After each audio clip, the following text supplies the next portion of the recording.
నిశ్చయంగా తీర్చేవాడు. అనేకమైన ప్రవచనాలు సెలవీయబడగా ప్రవక్తల నోట రాబోయే మెస్సయాను గూర్చి, రాబోతున్నటువంటి దేవకుమారుని గూర్చి, రాబోయే క్రీస్తును గూర్చిన ప్రవచనాలు అనేకం పూర్వ పెద్దలు ప్రవక్తలు ప్రవచింపగా ఆ ప్రవచనాలన్నిటినీ మనస్సులో ఉంచుకొని వాటి నెరవేర్పు కొరకై కనిపెట్టిన 3 వ్యక్తులను సూక్ష్మంగా గుర్తు చేసుకుందాం. ఆ ప్రవచనాల నెరవేర్పు కొరకై కనిపెట్టిన వారు, ఆ ప్రవచనానుసారం రావలసినటువంటి క్రీస్తు కొరకై కనిపెట్టిన వారు, ఆ మొదటి రాకడ క్రిస్మస్ అని మనం చెప్పుకునేటువంటి ఆ మొదటి రాకడ కొరకై వారు కనిపెడుతున్నారు. ఆ క్రీస్తు యేసు వారి రాకడ కొరకు కనిపెట్టారు. ఎందుకొరకు ఆయన వస్తే ఏమి జరిగిస్తాడని కనిపెట్టారు. 3 కారణాలతో 3 కనిపెట్టారు. వారి ఎదురుచూపు, వారి నిరీక్షణ ఒమ్ము కాలేదు. మొదటి వ్యక్తి సుమయోను కనిపెట్టుచూ ఉన్నాడు. దేని కొరకు కనిపెట్టాడు అంటే ఇశ్రాయేలు ఆదరణ కొరకు కనిపెట్టాడు. అనగా అతను ఎరుగును ఈ ఇశ్రాయేలు జీవితంలో నిశ్చయంగా ఆదరణ కరువైనది అని ఎరిగినవాడు. రాబోయే ప్రభువైన యేసుక్రీస్తు కన్య గర్భాన్ని జన్మించిన వాడు మాత్రమే ఇశ్రాయేలు ప్రజలకు అందరికీ నిత్యమైన ఆదరణ కలిగించేవాడిని ఎరిగిన తాను, నువ్వు ఎప్పుడు వస్తావయ్యా, ఎప్పుడొచ్చి మా ప్రజలకు ఆదరణ కలిగిస్తావయ్యా అని ఎదురు చూస్తూ ఉన్నాడు. ఏ కన్యక గర్భవతి అవుతుందో ప్రవక్తలు ప్రవచించినటువంటి ఆ క్రీస్తు మెస్సయ్య ఎవరి ద్వారా ఎక్కడ జన్మిస్తాడో అని ఆశతో కనిపెడుతూ ఉన్నాడు. నా జీవిత కాలంలోనే నాకు ఊపిరుండు కానీ ఆయన వస్తే బాగుండునన్న ఆశ అనుక్షణం కలిగి ఉన్నాడు. అతడు నీతిమంతుడిగా జీవించవచ్చు, ఎంతో పవిత్రంగా తనను తాను కాపాడుకుంటూనే ఆ రాబోయే మెస్సయ్య కొరకు, క్రీస్తు కొరకు తాను ఎంతో ఎదురు చూసినవాడు. ప్రియమైన వారులారా, ఈ సందర్భంలో జ్ఞాపకం చేస్తున్నాను, సుమయోను కనిపెట్టను. 2వ అధ్యాయం లూకాసు సువార్తలో మరలా ఒక్కసారి ఆ మాట తొంగి చూడండి. 25వ వచనం, యెరూషలేము నందు సుమయోను ఒక మనుషుడు ఉండెను. అతడు నీతిమంతుడును భక్తిపరుడనై ఉండి ఇశ్రాయేలు యొక్క ఆదరణ కొరకు. క్రిస్మస్, క్రీస్తు పుట్టెను, వచ్చాడు ఈ లోకానికి రక్షకుడని పాటలు, పండుగలు, విందులు, వినోదాలు, రకరకాల పిండి వంటలు ఇవన్నీ చేసుకునేటువంటి వారం ఎందుకు వచ్చాడు క్రీస్తు, ఆయన ఎందుకు రావాలని వారు కనిపెట్టారు అంటే వారు కనిపెట్టిన కారణం ఒకటే, ఆయన రావాలి, ఇశ్రాయేలుకు ఆదరణ తేవాలి. నిశ్చయంగా ప్రియులారా, ఆ ప్రభువైన యేసుక్రీస్తు వారి మొదట రాకడే ఆదరణకు కారణం. లేకుంటే మనుషుని జీవితంలో ఆదరణకు ఏమాత్రము కూడా ఆధారమేమీ లేదు. ఎందుకు లేదు అని అంటే పాపము మనుషునికి నెమ్మది లేకుండా చేసింది, ఆదరణ లేకుండా చేసింది. పాపం వలన కలిగేటువంటి ప్రతి విధమైనటువంటి నష్టం వలన శాంతి వారు ఎరుగురని వాక్యముకి రోమిలకు రాసిన పత్రిక 3వ అధ్యాయము 11వ వచనం నుంచి లేఖనము చదవండి దయచేసి. రోమా 3వ అధ్యాయము. పాపం వలన ఏమి లేకుండా పోయింది మనుషుని జీవితంలో అంటే నీతిమంతుడు లేడు, ఒక్కడును లేడు, గ్రహించువాడెవడును లేడు, దేవుని వెతుకువాడెవరు లేరు, అందరూ త్రోవ తప్పు ఏకముగా పనికి మాలిన వారైరి, మేలు చేయవాడు లేడు, ఒక్కడేనను లేడు అని చెప్తూ 16వ వచనం, నాశనమును కష్టమును వారి మార్గములో ఉన్నవి, శాంతి మార్గము వారు. ప్రియమైన వల్ల నెమ్మది లేదు, ఆదరణ లేదు. వాక్యం చెప్తుంది యెషయా గ్రంథములో, దుష్టులకు నెమ్మది ఉండదని నా ప్రభువు సెలవిచ్చి ఉన్నాడు. వారు ఎలా ఉంటారు అంటే ఎప్పుడు కూడా కదులుచుండు సముద్రం వంటి వారు, వారు మైలును బురదను వెలగకుతూనే ఉంటారు. ఎప్పుడు చూడు నెమ్మది ఉండనే ఉండదు. అట్టి మానవ పాపభూయిష్టమైన నెమ్మది లేని ఆదరణ లేని జీవితంలో నిశ్చయముగా ఆదరణ దయచేసి చదవండి మాట. యెషయా గ్రంథం 57వ అధ్యాయం 20-21 వచనాలు. యెషయా గ్రంథం 57వ అధ్యాయం 20-21 వచనాలు. భక్తిహీనుడు కదులుచున్న సముద్రం వంటి వారు, అవి నిమ్మలింపనేరదు, వేయును, దుష్టులకు నెమ్మది ఉండదని నా దేవుడు. ఇట్టి నెమ్మది లేని జీవితములకు ఆదరణ ఎక్కడి నుంచి వస్తుంది? శాంతి నిరుగని జీవితములకు ఆదరణ ఎక్కడి నుంచి వస్తుంది? పాపం యొక్క పరివేశానం, ఘోరమైన నిత్య నరకాగ్ని అనుభవించవలసిన వారికి ఆదరణ ఎక్కడ దొరుకుతుంది? నిజముగా మానవాళి ఆదరణ కొరకు కనిపెడుతున్నటువంటి రీతిని జ్ఞాపకం చేసుకుంటే నిశ్చయంగా రక్షించబడట ద్వారా మాత్రమే మానవునికి నిజమైన ఆదరణ, దేవుని ఆదరణ హృదయములలో లభించుననే సంగతి గ్రహించవాలని మనవి చేస్తున్నాను. రక్షణ లేని వ్యక్తికి నిజమైన దైవ ఆదరణ హృదయములకు ఏమాత్రము కూడా కలిగి ఉండుట అసాధ్యం. వాక్యం చెప్తుంది కదా, దేవుని వాక్యములో యెషయా గ్రంథము 12వ అధ్యాయములో వాక్యం స్పష్టంగా చెప్తుంది, నీవు మా మీద కోపగించితివి, అయితే నీ కోపము చల్లారెను, నీవు మమ్మను ఆదరించి ఉన్నావు, మేము నిన్ను స్తుతించుచున్నాము. యెషయా గ్రంథం 12వ అధ్యాయము. ఎప్పుడంట ఆదరణ కలిగేది? దేవుని కోపం చల్లారినప్పుడే. యెషయా గ్రంథం 12వ అధ్యాయం చదవాలి త్వరగా. ఆ దినమున మీరు ఇలాగందరూ, యెహోవా నీవు మా మీద కోపపడితివి. ఎవరి మీద కోపపడతాడు దేవుడు? వాక్యం చెప్తుంది కదా హెబ్రీయులకు రాసిన పత్రికలో 3వ అధ్యాయంలో, ఆయన ఎవరి మీద కోపగించను? పాపము చేసిన వారి మీదే కదా. ఈ మాట ఇలాగే పట్టుకొని అక్కడ ఆ మాట చదవండి. ఎవరి మీద కోపగించను? హెబ్రీయులకు రాసిన పత్రిక 3వ అధ్యాయము 17వ వచనం. ఎవరి మీద ఆయన కోపగించను? పాపము చేసిన వారి మీదనే కదా. కనుక ఎవరి మీద కోపం అని అంటే పాపము చేసిన వారి మీద. కనుక నిశ్చయముగా పాపి జీవితముపై ఉండిన దేవుని కోపం, అందు కారణము చేత అతను పొందిన శాపం వలన నిశ్చయముగా ఆదరణ ఏమాత్రము కూడా లేదు. అయితే ఇప్పుడు తర్వాత మాట చదవండి. యెషయా 12:1, నీవు మీద మా మీద కోపపడితివి, అయితే ఇంతలోనే ఏం జరిగిపోయింది? నీ కోపము ఎందుకో, ఏం జరిగితే చల్లారిపోయిందో? అంత కోపం వల్ల ఎందుకు తటాలను చల్లబడిపోయింది? ఏమి జరిగితే అంత కోపం చల్లబడిపోయింది, లేకుండా పోయింది అని అంటే ఊరికే మాటలతో పోలేదు. మానవాళి, పాపము చేసిన మానవాళి మీద దేవుని కలిగిన ప్రచండమైన కోపం చల్లారిపోయేందుకు కొరకు కారణం ఏంటంటే ఆ కోపం అంతయు మానవుడు అనుభవించవలసి ఉండగా మానవుడి మీద పడవలసిన ఆ కోపం అంతా కూడా అదిగో కలువరిలో వ్రేలాడిన తన కుమారుని మీద పడింది. ఆ కోపపు పాత్ర, ఆ క్రోధ పాత్ర ఆయన పానము చేశాడు. ఆ కోపం అంతయు ఆయన శిలువ మీద అనుభవించాడు. కనుక ఈరోజు మన మీద ఉండిన ఆయన కోపం ఏమాయను? చల్లారెను. కనుక ఇప్పుడు దాని తర్వాత ఏం రాబడింది? నీవు మమ్మను, నీ కోపము చల్లారెను, తర్వాత స్తుతించుచున్నాను. ఏమి చేసి ఉన్నావు? అమ్మయ్య, ఇప్పుడు ఆదరణ. లేకుంటే పాపం మన జీవితంలో ఉండగా, క్షమించబడని పాపం, ఒప్పుకొనని పాపం, దాగి ఉన్న పాపం, దేవుని కంటికి నీకు స్పష్టంగా కనబడుతున్న పాపం జీవితం మీద ఉండగా ఆదరణకి ఏమాత్రము కూడా అవకాశము లేదు. నా ప్రియ సోదరుడా, సోదరి, సుమయోను కనిపించాడు ఆదరణ కొరకు. అయ్యా నీవు రావాలి, మాకు ఆదరణ దొరకాలి, వేరొక ఆధారం ఏది కూడా మాకు లేదు. ఈ లోకములో మానవుడు ఆదరణ కొరకు ఎంత కనిపెడుతున్నాడు అన్న మాటకు మరొక్కసారి ఒక 3 వచనాలు మీకు గుర్తు చేసి నేను 2వ తలంపులోకి వెళ్ళడానికి ప్రయత్నం చేస్తా. మానవుడు ఆదరణ కొరకు ఎంతగా కనిపెడుతున్నాడు. కీర్తన గ్రంథము, అక్కడ కీర్తనకారుడు ఎంతో బాధతో దుఃఖముతో అంటాడు కదా. 69వ కీర్తన 20వ వచనం. చకచక తిప్పాలి, గబగబా చదవాలి గట్టి గట్టిగా. 69:20. ఒకవేళ ఏమన్నా రాసుకోవడానికి ఇబ్బంది పడుతూ ఉంటే తర్వాత మళ్ళీ మీ ఫోన్లో ఉంటుంది ఖచ్చితంగా, మళ్ళీ వినుకొని రాసుకోవచ్చు. వాక్యాలు చక్కచక్క చదువుతూ ఉండండి. బ్రద్దలాయను, నేను బహుగా కృషించి ఉన్నాను కానీ లేకపోయిరి. గమనించండి ఆ మాట. ఓదార్చు వారి కొరకు కనిపెట్టుకొంటిని గాని ఎవరునూ కాని. ఈ లోకములో ఒక పాపిని ఓదార్చు వారు ఎవరునూ లేరు, లేక ఒక శ్రమలో ఉన్న వారిని ఓదార్చు వారు ఎవరునూ లేరు. కష్టములో, దుఃఖములో, పాపము వలన కలిగిన ప్రతిఫలమే కావచ్చు, శ్రమల వలన కలిగిన దుఃఖమే కావచ్చు, వీటిలో ఆదరించే వారి కొరకు కనిపెట్టుకుంటే కానీ ఎవరునూ కానరారేరి. ప్రసంగి గ్రంథములు ఇంకో మాట రాబడుతూ వస్తుంది. ప్రసంగి గ్రంథము, దయచేసి రండి. ప్రసంగి గ్రంథము, ఆదరించే వారి కొరకు ఎలాగన మానవుడు ఎదురు చూస్తున్నాడో చూడండి. 4వ అధ్యాయం 1వ వచనం, 558వ పేజ్. ప్రసంగి 4:1.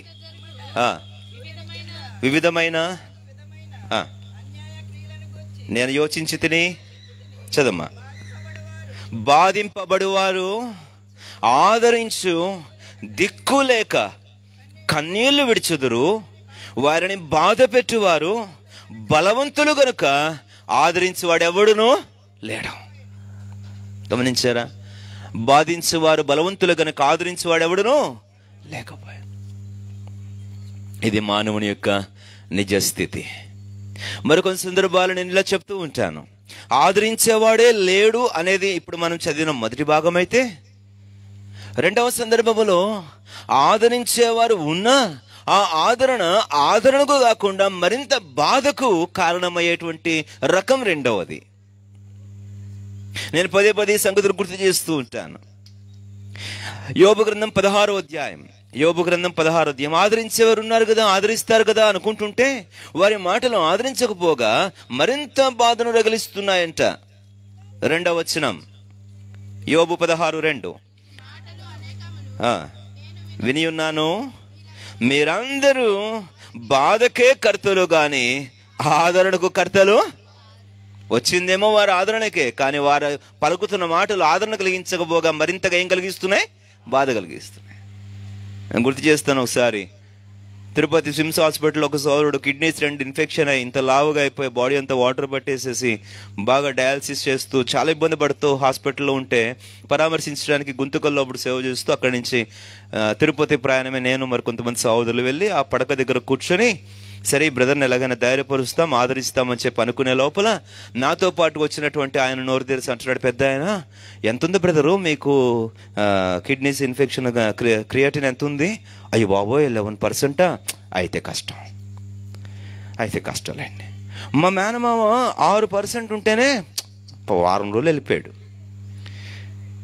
మన ఊరు పంచాయతీ మీకు తెలుసు కదా, మన ఊరి ఆయన కూడా అసలు ఒక కిడ్నీ అనండి, మీకు 2 కిడ్నీలు, అసలు ఆయనకైతే ఒక కిడ్నీయే, కానీ 4 రోజుల్లోనే 3 డయాలసిస్కి వెళ్ళిపోయాడు అంటున్నాడు. ఇప్పుడు ఆయనకి చెమటలు పడుతున్నాయి.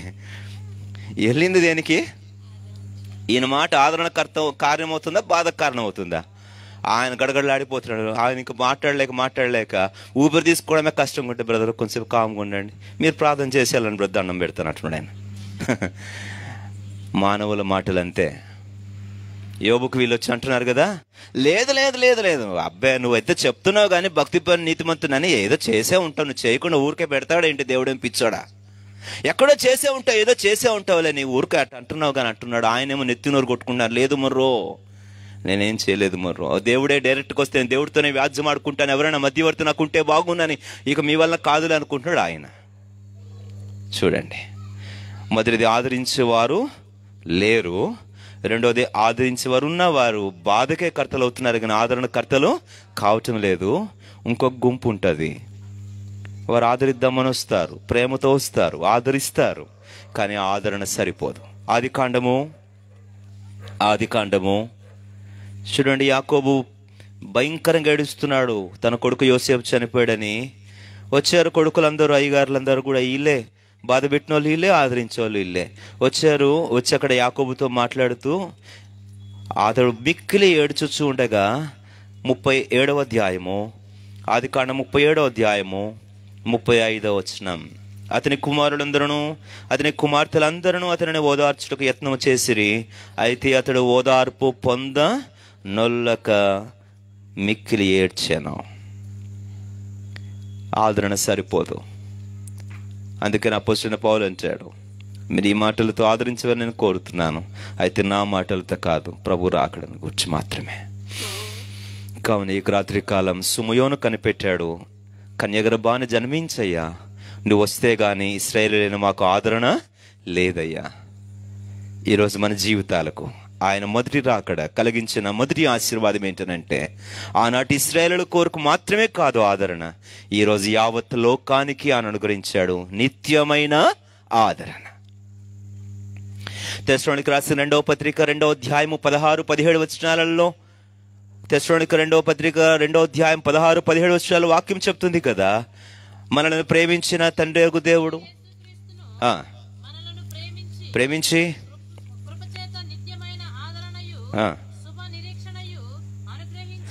అనుగ్రహించిన ఏ తండ్రి అయిన దేవుడు? ఆదరణయు శుభ నిరీక్షణ అనుగ్రహించిన తండ్రి అయిన దేవుడు మీ హృదయములను ఏమి చేసి ఆదరించి ప్రతి సద్వాక్యమందును ప్రతి సత్కార్యమందును మిమ్మల్ని స్థిరులుగా చేయును కాక. కీర్తన గ్రంథం 54వ కీర్తన 4వ వచనం చదవండి. అంటాడు దావీదు, ఇదిగో దేవుడే నా సహాయకుడు, ప్రభువే నా ప్రాణమును ఆదరించువాడు. 54వ కీర్తన 4వ వచనం. ఇదిగో దేవుడే నాకు సహాయకుడు, ప్రభువే నా ప్రాణమును నీ దుడ్డు కరయు నీ దండమును. మన జీవితంలో ప్రియులారా, ఆ యేసుక్రీస్తు వారి మొదటి రాకడ కన్యగర్భాన జన్మించిన ప్రభువైన యేసుక్రీస్తు వారు ఎందుకు రావాలని కనిపెట్టాడో సిమియోను మరలా గుర్తు చేస్తున్నాను. ఆదరణ కొరకు కనిపెట్టాడు. ఆయన వస్తేనే కానీ ఆదరణ లేదని. ఆయన వచ్చాడు, ఇశ్రాయేలులకు మనకు మాత్రమే కాదు మనకు ఇచ్చాడు ఆ శ్రేష్టమైన ఆత్మీయ అంతరంగ ఆదరణ, పాపము క్షమించడం ద్వారా కలిగినటువంటి ఆదరణ, నిత్యమైన ఆదరణ, చాలినంతటి ఆదరణ.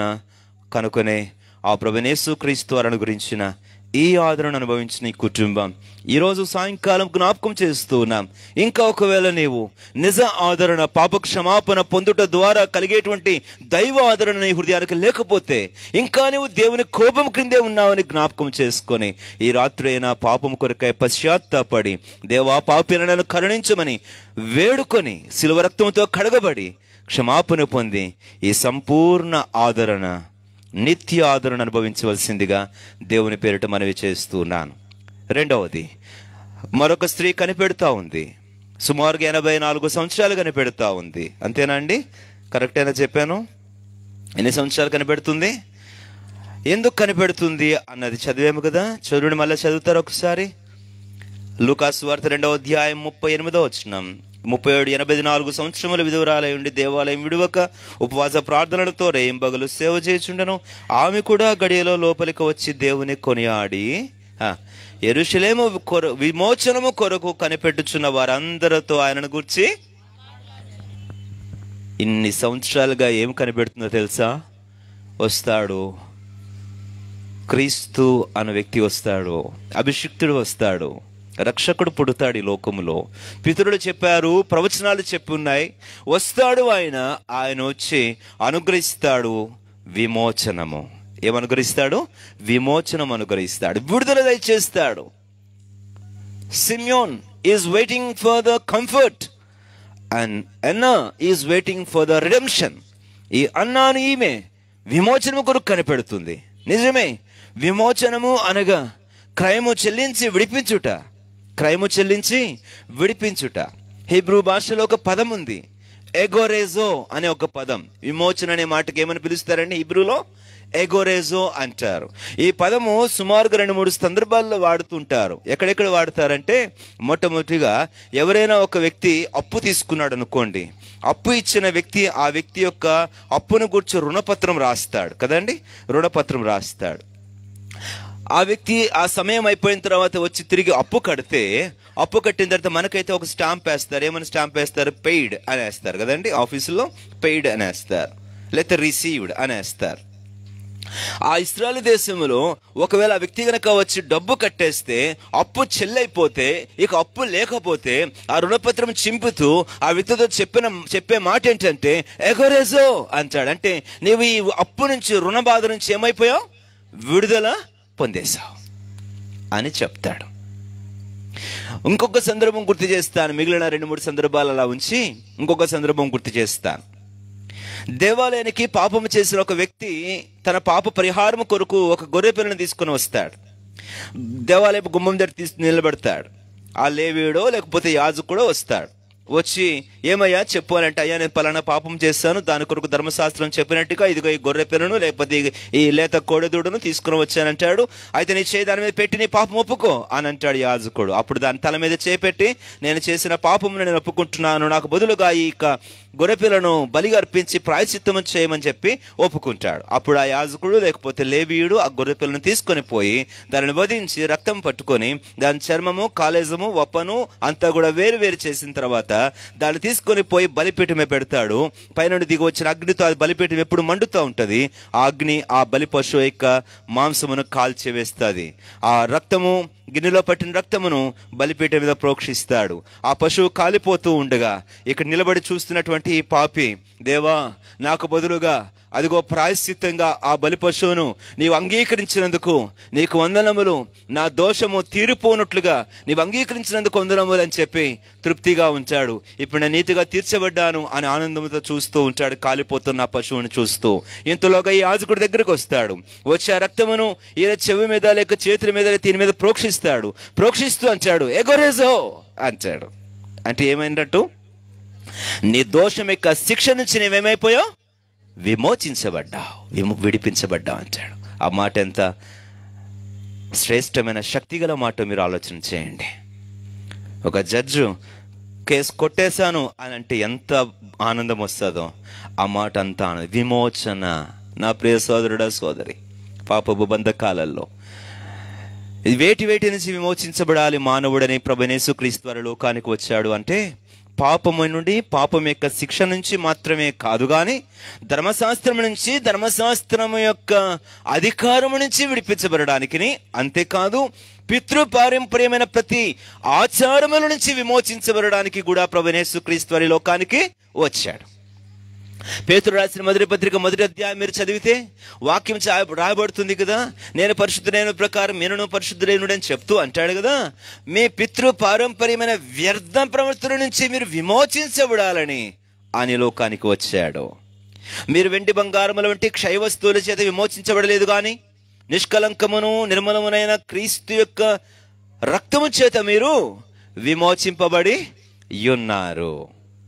ఆచారముల నుంచి, పాపము నుండి, పాపం యొక్క శిక్ష నుండి, ధర్మశాస్త్రం నుంచి, దాని అధికారం నుంచి, మూడవది ఆచారముల నుంచి, ఆచార కట్టుబాట్లు, వ్యవహారములు, కులములు, దానికి సంబంధమైన కట్టుబాట్లు, వీటన్నిటి నుంచి విమోచించేందుకు కొరకే ప్రభువైన యేసుక్రీస్తు వారు దిగవచ్చాడు. అందుకొరకు కనిపెడుతుంది అన్న. ఈరోజు విమోచించబడితీవా? ఇట్టి పాపపు కట్లన్నిటి నుంచి విమోచించబడితీవా? దుర్నీతి బంధకం అన్నిటి నుంచి విమోచించబడితీవా? ధర్మశాస్త్ర అధికారం అంతటి నుంచి విమోచించబడితీవా? ఈ లోకపు పితృ పారంపర్యమైన వ్యర్థ ప్రవర్తన, ఆచార వ్యవహారములన్నిటి నుంచి, రుచి చూడవద్దు, ముట్టుకొనవద్దు, వెళ్ళవద్దు, తిథులు, ముహూర్తాలు, నక్షత్రాలు, వీటన్నిటి నుంచి విమోచించబడ్డావా? విడిపించబడ్డావా? ఇంకా అదే కట్లలో ఉన్నావా? యేసు ప్రభు వచ్చింది నా కట్లలో ఉంచాడని కాదు, విమోచనము కొరకు ఆయన వచ్చాడు. అందుకే కనిపెట్టింది, ఆ కార్యం నెరవేరింది. ఈ క్షణం నువ్వు విమోచించబడాలి. రోమిలకు రాసిన పత్రిక 6వ అధ్యాయం ఒక మాట చదువుదామా? రోమిలకు రాసిన పత్రిక 6వ అధ్యాయం. ఈ కుటుంబం ప్రభువును స్తుతించే కారణం ఏంటనంటే రోమా 6వ అధ్యాయము 18వ వచనం.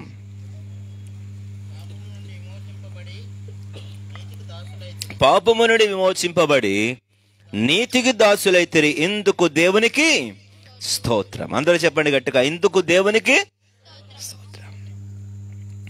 22వ వచనం. అయినను ఇప్పుడు పాపము నుండి విమోచింపబడి దేవునికి దాసులైనందున పరిశుద్ధత కలుగుటయే మీకు దాని అంతము. గట్టిగా చెప్పండి అందరూ, దాని అంతము. విమోచించబడిన వారంతము.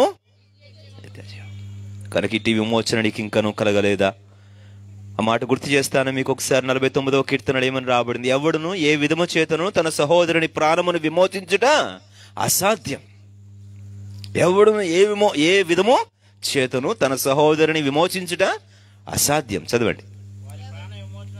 వారి ప్రాణ విమోచన క్రయధనము బహు గొప్పది, అది అన్నిటికీ తీరకాట్లు ఉండవలసిందే. ఒకవేళ గనక విమోచించడానికి, విడిపించడానికి ఆయన చెల్లించిన ఖరీదు మళ్ళా మనం ఇచ్చేసే అంతటిది, మళ్ళీ ఆయనకి తిరిగి చెల్లించేసి చెల్లుకు చెల్లెయ్యా నేను నీకు ఇచ్చేసాను, నాకు నీకు సంబంధం లేదు అని చెప్పగలిగేది అయి ఉంటే ఈరోజు ప్రతి ఒక్కరూ తిరిగి ఆయనకి ఇచ్చేసి, ఇదిగో నువ్వు ఇచ్చావు కదా, ఇదిగో నీకు ఇచ్చేసాను, ఇక నీకు నాకు చెల్లని అనేసేవాళ్ళం. కానీ జీవితంలో మనం ఎప్పటికీ మళ్ళా ఆయన చెల్లించినది మనము తిరిగి ఆయనకు చెల్లించలేనిది ఆయన మన కొరకే చెల్లించాడు. అదే విలువైన ఆయన రక్తం. ఎప్పటికీ మనము చెల్లుకు చెల్లు అనేది ఎప్పటికీ మనం క్రీస్తుతో చెప్పలేం. ₹1,00,000 ఆయన కట్టి మనం విమోచించి ఉంటే కష్టపడి ఎట్టోగట్టో ₹1,00,000 ఆయనకి ఇచ్చేసి నీకు నాకు బాయ్ బాయ్ అనేవాళ్ళం. కానీ అనలేమే. కాచింది అమూల్య రక్తము కదా, నిష్కలకమైన రక్తము కదా, పెట్టింది తన ప్రాణము కదా. ఇప్పుడు ఎలా మనం చెల్లించి ఆ రుణం తీర్చేయగలం? అందుకే మనం అంటాం, నేను ఎప్పటికీ రుణస్తున్నే ప్రభువా. తిరిగి చెల్లించలేనిది, ఏ విధము చేత ఎవరూ నా కొరకు చెల్లించలేనిది నీవు నా కొరకై నీవు క్రయము చెల్లించునని విమోచించినందుకు నీకు స్తోత్రం. కనుకనే ప్రభువును స్తుతిద్దాం. నీవు ఒకవేళ ఇంకా నీ పాప విమోచన పొంది ఉండకపోతే, ఈ బంధకముల నుంచి, ఈ వ్యవహారముల నుంచి, కట్టుబాట్ల నుంచి విమోచించబడి ఉండకపోతే, యేసుక్రీస్తు వారి మొదటి రాకడ క్రిస్మస్ యొక్క ఫలితం నీవు అనుభవించనట్టే. మూడవది, కనిపెట్టిన మూడవ వ్యక్తి ఎవరు అని చెప్పాను. నా వైపు తలలెత్తి చెప్పండి చూద్దాం, గుర్తుందో లేదో. అరగంట దాటింది. ఎవరమ్మా? అరిమతయి యోసేపు. చదవండి. లూకా 23:51 చదమ్మా. 51:31. లూకా 23:51. అతడు సజ్జనుడును నీతిమంతుడనై ఉండి వారి ఆలోచనకును వారు చేసిన పనికిని సమ్మతింపక దేవుని రాజ్యము కొరకు కనిపెట్టుచుండేవాడు. ఎందుకు యేసు ప్రభు వారు కన్యాగర్భాన్ని లోకానికి వచ్చాడు అనంటే రాజ్యమును స్థాపించేందుకు వచ్చాడు, రాజ్యమును ప్రకటించేందుకు వచ్చాడు. ఆయన ఏమని ప్రకటించాడు? మార్కు సువార్త 1:15-16 ఆ యేసు ఇలాగున ప్రకటించాడేమని, కాలము సంపూర్ణమైనది, దేవుని రాజ్యము సమీపించి ఉన్నది, మారు మనస్సు పొంది సువార్త నమ్ముడని ఆయన జనులకు ప్రకటించవచ్చు ఉండేను. పిల్లారా, ఆ సుమియోను కనిపెట్టాడు, ఆదరణ కొరకు రావయ్యా యేసయ్యా కన్యగర్భాన అంటూ. అన్న కనిపెట్టింది, అయ్యా రాయ్యా విమోచన కొరకు జన్మించయ్యా అని కనిపెట్టింది. ఇప్పుడు ఈ నీతిమంతుడైనటువంటి అరిమతయి యోసేపు కనిపెడుతున్నాడు, అయ్యా కన్యగర్భాన వచ్చినవాడా, రాజ్యము మాకు దయచే. ఏ రాజ్యము? భూలోక రాజ్యమా? కాదు, పరలోక రాజ్యం. ఆ రాజ్యం ఎటువంటిది? వాక్యం రాబడుతుంది కదా, హెబ్రీయులకు రాసిన పత్రిక 12:29. ఎలాంటి రాజ్యం? హెబ్రీ 12:29. అంత డల్గా అట్లనే చదివేది. 29 చదువు గట్టిగా. అందువలన మనము ఏమి రాజ్యం? అది నిశ్చలమైన రాజ్యం, అంటే కదిలించబడని రాజ్యం. దానియేలు గ్రంథములో వాక్యం రాబడుతుంది, పరిశుద్ధులదే రాజ్యము కానీ వేరొకరికి ఆ రాజ్యము చెందదు. నీతిగల రాజ్యం, సుస్థిర రాజ్యం, శాశ్వతమైన రాజ్యం, పరలోక రాజ్యం, దేవుని దూతలు నిలిచి ఉండేటువంటి రాజ్యం, కన్నీరు ఏడుపు దుఃఖము ఏమాత్రము లేనిది, ఆకలి లేనిది, దాని గుమ్మములు ఎప్పటికీ వేయబడవు, సూర్యుడందు లేడు, నిత్యము వెలిగే ఉంటుంది, రాత్రి లేదు, చీకటి లేదు, దోచుకునే వారు లేరు, అబద్ధికులు ఉండరు. ఆ పరలోకపు దివ్యమైనటువంటి రాజ్యమును ఆ ప్రభువైన యేసుక్రీస్తు వారు స్థాపించుట కొరకై ఈ లోకమునకు దిగి వచ్చాడు. శిష్యులు ఒక్కసారి వచ్చి అడిగారు, అయ్యా మేమేమో ఇదిగో ఈ రోమీల రాజ్యంలో దాసులు బానిసలుగా పడిచేస్తున్నాం, వచ్చావు కదా, నువ్వు రాజువు, ఇదిగో గార్ధబొమ్మ మీద ఎక్కగానే మట్ల ఆదివారం రోజు మేమందరం ఎక్స్పెక్ట్ చేస్తాం, ఆశపడ్డాం, ఏంటంటే అమ్మయ్య వచ్చేసాడు మన మెస్సయ్య రాజు, ఎదిగో చూడు గార్ధబొమ్మ పిల్ల మీద ఎక్కి వస్తున్నాడు. జకరియా చెప్పాడు కదా, ఇదిగో మీ రాజు నీతిపరుడును సాత్వికుడును దీనుడనై గార్ధబొమ్మను పిల్లను ఎక్కి వచ్చుచున్నాడు అని చెప్పారు. వచ్చేసావు, నీకు ఇంకేం కావాలి? నేరుగా వెళ్ళిపోతావు యెరూషలేములోకి, అక్కడి నుంచి ఆ అంతఃపురంలోకి వెళ్ళిపోతావు, రాజు దగ్గరికి వెళ్ళిపోతావు. ఆ రోమిల రాజు హెరోదును, ఆ పిలాదును, లేకపోతే ఆ కైసరును, ఆ రోమిలకు సంబంధించిన సామ్రాజ్య అధినేతలందరినీ నువ్వు పట్టి చంపి నరికేసేసి వారందరినీ పారుదలచేసి ఇశ్రాయేల్ దేశం అంతటికి నీవు ఇచ్చేస్తావు గొప్ప స్వాతంత్రాన్ని అని మేము కనిపెడితే, నువ్వు సింహాసనం దగ్గరికి పోయి ఆ రాజును, రోమిల రాజును చంపి రోమిల సైనికులను పారుదల మాకు రాజ్యం స్వతంత్రం ఇవ్వకపోగా నువ్వు నేరుగా దేవాలయంలోకి వచ్చి కొరడా పట్టుకుని తిరిగి మమ్మల్ని కొడుతున్నావే, నువ్వు వచ్చింది ఎందుకు, చేసేదేంటి? అంటే వారు దేని కొరకు కనిపెట్టారు? ఈ లోక రాజ్య స్వాతంత్రం కొరకు వారు కనిపెట్టారు. అది జరగలేదు కాబట్టి వారికి కోపం వచ్చేసింది. ఏంటంట, మేము మెస్సియా హోసన్నా అని కేకలేసింది. ఎందుకా? నువ్వు నేరుగా పోయి రోమ రాజ్యాధినేతలను చంపి మాకు స్వాతంత్రం ఇస్తామని మేమంతా ఆశపడితే, నువ్వు నేరుగా వచ్చి దేవాలయంలో కొరడా పెట్టుకొని మమ్మల్ని కొట్టి మారూకల వెళ్ళేసి పావురాలు పడేసేసి అంతా కూడా నువ్వు దొంగల ఊహ చేశారు మమ్మల్ని తిడుతుంటే ఏం కారణం?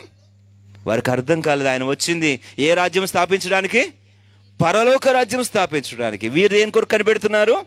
భూలోక రాజ్య స్వాతంత్ర్యం కొరకు వారు అందుకనే హోసన్నా హోసన్నా నరిసిన వారల్లా వారం తిరిగేసరికి ఏమరిచారు? శిలోవయము శిలోవయము.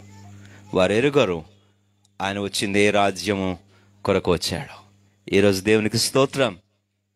తెస్సలోనికీయులకు రాసిన మొదటి పత్రిక 2వ అధ్యాయం 14-15 వచనాలలో తన రాజ్యమునకును తన మహిమకును మిమ్మును పిలిచిన దేవుడు అని వాక్యం రాబడుతుంది. తెస్సలోనికీయులకు రాసిన పత్రిక మొదటి పత్రిక 2వ అధ్యాయము 11-12 వచనాలు. మొదటి తెస్సలోనికీయులకు 2, తన రాజ్యమునకును మహిమకును మిమ్మును పిలుచుచున్న దేవునికి, మనల్ని దేని కొరకు పిలిచాడు దేవుడు? తన రాజ్యమునకి. ఈ 2 పదాలు కలిపి చెప్తే తన మహిమగల రాజ్యము కొరకే మనలను పిలిచాడు. పేతురు కూడా ఈ మాట అంటాడు, తన రాజ్యమునకు మిమ్మల్ని పిలిచిన సర్వకృపానిధికు దేవుడు కొంచెం కాలం మీరు శ్రమపడిన పిమ్మట తానే మిమ్మల్ని పూర్ణులుగా చేసి స్థిరపరిచి బలపరచును.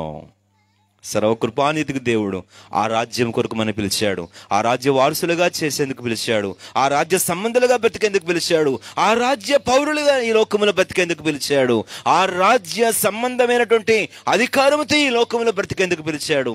ఓ క్రైస్తవుడా, క్రైస్తవ సోదరి, ఈ భూమిలోకములో బ్రతుకుతున్న నీవు పరలోక రాజ్య సంబంధిగా ఆ రాజ్యానికి తగినట్టుగా, ఆ రాజ్యం యొక్క రాజ్యాంగానికి తగినట్టుగా బ్రతుకుతున్నామా? ఈ లోకపు రాజ్యాంగాన్ని అనుసరించినటువంటి నియమాలు నిబంధనలు పాటించకపోతే ఖచ్చితంగా మనకు ఏమేస్తారండి? న్యాయస్థానాలు, పోలీసు వారు శిక్ష వేస్తారు. ఇదిగో ఈ భారతదేశ రాజ్యం ఉంది, ఈ రాజ్యానికి ఒక రాజ్యాంగం రాశారు, దాంట్లో రాసిన రూల్స్ సెక్షన్స్ అన్ని నువ్వు చేయాల్సిందే. నీ ఇష్టం వచ్చినట్టు ప్రవర్తిస్తాను, ఇష్టం వచ్చినట్టు చేస్తా అంటే కుదరదు. నువ్వు కనుక ఎక్కడైనా ఈ రాజ్యం యొక్క రాజ్యాంగాన్ని ఉల్లంఘిస్తే నీకు ఏమున్నాయి? శిక్షలు ఉన్నాయి. ఐపీసీ, ఇండియన్ పీనల్ కోడ్ శిక్షలు ఉన్నాయి అని ఈ లోకము, ఈ రాజ్యం చెప్తుంటే భయపడి ఈ రాజ్యం యొక్క చట్టాలన్నీ ఉల్లంఘించకుండా పాటిస్తున్నావే. ఓ క్రైస్తవ సోదరుడా, సోదరి, నీ ఒకవేళ పరలోక రాజ్య సంబంధిని అని చెప్తే, నా పౌరసత్వం అక్కడ ఉంది అని నీవు చెప్తే, ఆ రాజ్యం కొరకు ప్రభు నన్ను పిలిచాడు, నేను ఆ రాజ్య వారసుని వారసురాలని నీవు చెప్తే, ఆ రాజ్యం యొక్క రాజ్యాంగం పాటించక ఉల్లంఘించడం శిక్షకు అర్హము కాదా? కాదంటారా? ఎంతవరకు పాటిస్తున్నాం? బహుశా ఆ రాజ్యం యొక్క రాజ్యాంగం ఎక్కడుందండి? ఆ చట్టాలు ఎక్కడున్నాయండి? ఆ రూల్స్, ఆజ్ఞలు ఎక్కడున్నాయి చెప్పండి, చూసుకుంటాను, ఒక్కసారి పాటిస్తున్నానో లేదో చెక్ చేసుకుంటానంటారా? అలాగైతే ఇంటికి పొంగానే మోకాల మీద కూర్చొని మత్తయి సువార్త 5వ అధ్యాయం నుంచి 7వ అధ్యాయం వరకు ప్రతి వచనం చదవండి. ప్రతి వచనం ప్రతి ఒక్క చట్టమే. అలాగూ ప్రవర్తించుచున్నామా లేదా పరీక్షించుకొని ఆ రాజ్య సంబంధులుగా జీవించుటయే, ఆ రాజ్యమునకు పాత్రులుగా జీవించుటయే, ఆ రాజ్యములో సింహాసనమును అధిష్ఠించేవారంగా బ్రతకడమే, ఆ రాజ్యములో కిరీటదారులుగా ఉండేందుకు కొరకై సిద్ధపడమే, ఆ రాజ్య మహిమలో నిత్యం దేవునితో సదాకాలము ఉండినట్లుగా సిద్ధపడమే ఎంత దివ్యమైన సంగతి. ఆ రాజ్యం అందరికీ దక్కదు. అది కేవలం జయించు వారికి ఆ రాజ్యము లభిస్తుంది. ముగ్గురు మూడింటి కొరకు కనిపెట్టారు. రావాలి యేసయ్య ప్రవచనానుసారం కనిగర్భాన. ఎందుకు? మొదటి వ్యక్తి సిమియోను, ఇశ్రాయేలు యొక్క ఆదరణ కొరకు రావాలని కనిపెట్టాడు, వచ్చాడు యేసయ్య.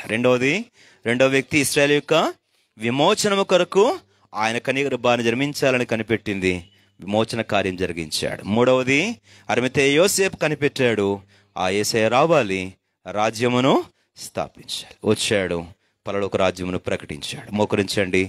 ఈ మూడింటి విషయంలో నెరవేర్పు కొరకై వచ్చిన ప్రభువైన యేసుక్రీస్తు వారు ఈ క్రిస్మస్ సందర్భాలలో వారు కనిపెట్టారు, వారు అనుభవించారు, ఆనందించారు, ఆదరించాడు, విమోచించాడు, రాజ్యమును ప్రకటించాడు. ఈరోజు సంబరమేనా లేక సార్థకమా? కేవలం ఆర్భాటమా లేక అనుభవమా? ఆచారమేనా లేక ఆచరణయా?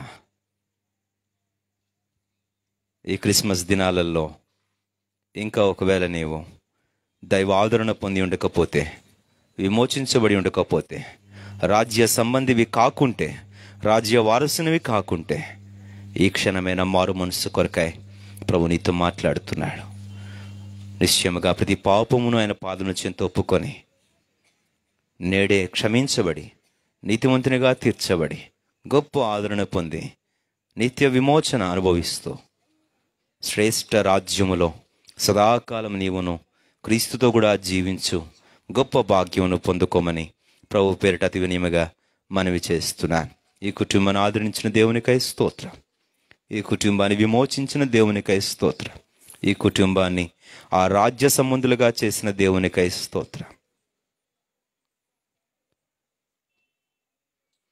ప్రార్థన చేసుకుంటాం.